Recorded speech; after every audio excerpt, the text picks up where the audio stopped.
Assalamualaikum warahmatullahi wabarakatuh. Ya, welcome back to my channel Siska Wahyunitya Suratnaulandari. Halo, apa kabar Bapak Ibu guru di seluruh Indonesia? Nah, di sini saya lanjutkan terkait dengan KL PPG 7.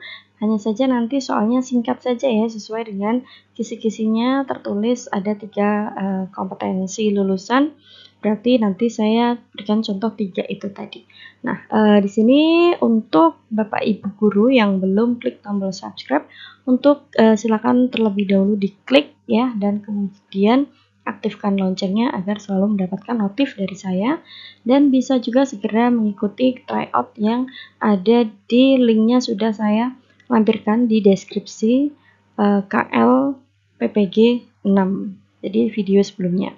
Oke, dan juga untuk Bapak Ibu yang sudah ini ya subscribe channel YouTube saya mengucapkan banyak terima kasih dan semoga Bapak Ibu semuanya sukses di UP PPG ini nantinya.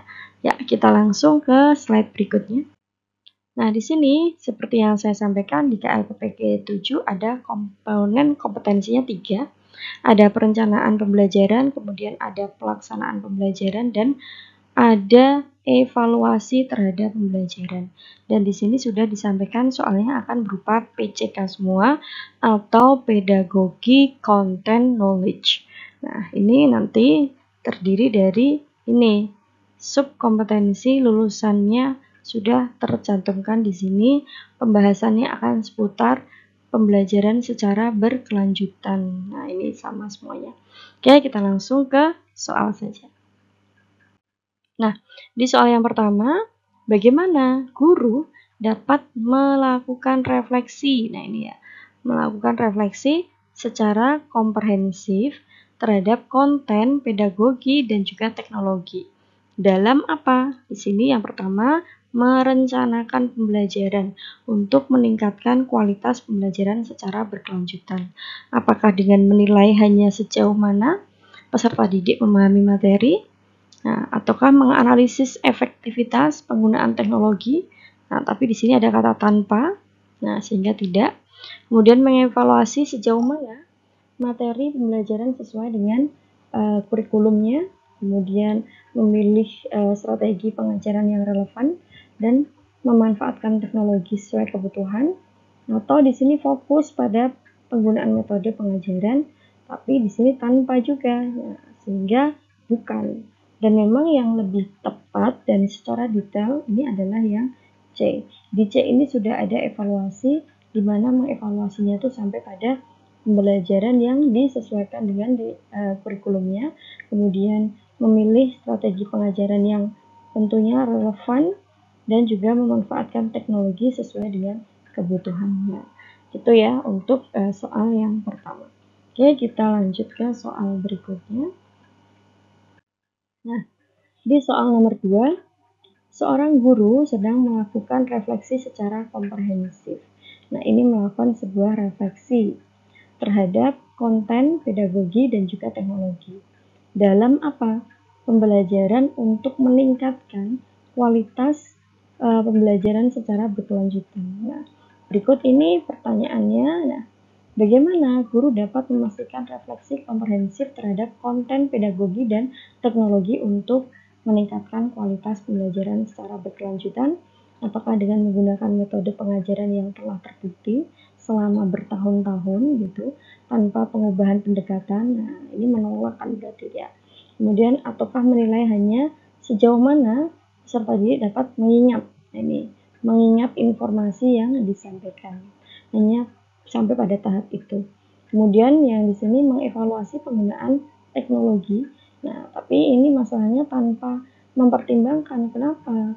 Kenapa kok tidak mempertimbangkan dari sisi relevan atau tidaknya konten itu dan juga metode pengajaran yang digunakan. Padahal metode pengajaran itu sangat penting sekali untuk nanti mengetahui bagaimana pembelajaran yang kita berikan itu bisa dipahami mereka atau tidak siswa kita. Nah, atau juga bisa untuk ini peningkatan dari sisi kualitasnya. Nah, sehingga A, B, dan C bukan. Terus kemudian yang untuk D, nah, merinci sejauh mana materi pembelajaran sesuai dengan, nah ini, sudah disesuaikan dengan kurikulumnya. Kemudian strateginya juga sudah tepat, sudah sesuai gitu. Dan memanfaatkan teknologi memang untuk sesuai kebutuhan dan mempermudahkan dari peserta didik memahami apa yang kita sampaikan untuk materinya gitu. Ini sehingga jawabannya yang D. Nah, kita lanjut ke soal nomor 3. Di soal nomor 3, seorang guru melakukan refleksi secara komprehensif terhadap konten pedagogi dan teknologi dalam mengevaluasi pembelajaran untuk meningkatkan kualitas pembelajaran secara berkelanjutan. Nah, bagaimana guru dapat melakukan refleksi yang komprehensif terhadap konten pedagogi dan teknologi dalam mengevaluasi pembelajaran untuk meningkatkan kualitas pembelajaran secara berkelanjutan? Apakah dengan fokus pada penggunaan teknologi? Nah, tapi di sini tanpa gitu ya, mempertimbangkan metode ataukah mengevaluasi hanya saja di sini sejauh mana peserta didik memahami materi pembelajaran ataukah menganalisis sejauh mana strategi pengajaran, fasilitas, pemahaman terhadap peserta didik dan sejauh mana teknologi mendukung tujuan pembelajaran ataukah mengetahui atau menggunakan metode pengajaran yang telah terbukti selama bertahun-tahun tanpa memperhatikan perkembangan teknologi terkini. Nah, ini sudah sama sekali sama ya, hampir sama persis bahkan dengan soal sebelumnya. Silakan bisa dibahas atau silakan bisa dijawab di kolom chat komentar dan untuk bisa berdiskusi bersama dengan Bapak Ibu guru hebat yang lainnya. Oke, itu ya. Silakan untuk bisa sampaikan jawabannya A, B, C, atau D. Kita lanjut. Nah, itu tadi hanya 3 contoh saja karena ya untuk mempersingkat saja gitu agar bisa menyelesaikan di KL berikutnya. Itu hanya contoh dan mengikuti dengan kisi-kisi. Kalau untuk misalnya lebih detailnya lagi, saya sarankan untuk mengikuti tryout yang sudah saya buatkan melalui Google Form gitu. Nah, semoga bermanfaat untuk Bapak Ibu semuanya dan semoga dimudahkan, dilancarkan, dan serta diluluskan.